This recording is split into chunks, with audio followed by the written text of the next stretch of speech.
Well, here it is, the finished product. If you didn't know any better, you would never know the bumper's been pushed forward about an inch.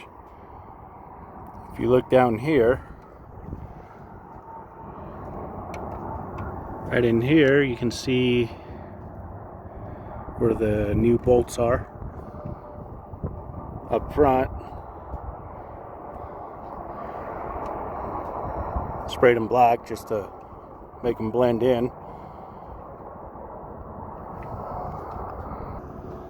Very minimal trimming on the inner fender well, and I got over an inch of space up here.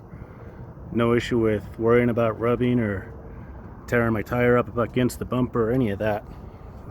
And of course, for the rear, the airbags, they help a lot. Keep it level, throw weight in back, not a big deal.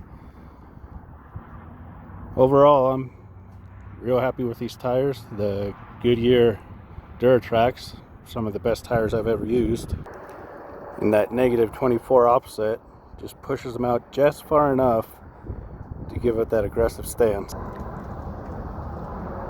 Yep, sticks out just enough to make it look mean, but don't stick half the tire out to tear up your paint when you're on them dirt roads.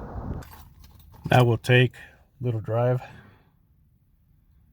and make sure there is no tire rub.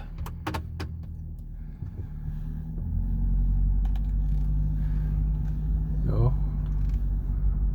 Turn all the way to the right. All the way to the left. And nothing. Yep, like I said, overall, I am extremely happy with the results and the look I got. Thank you for watching.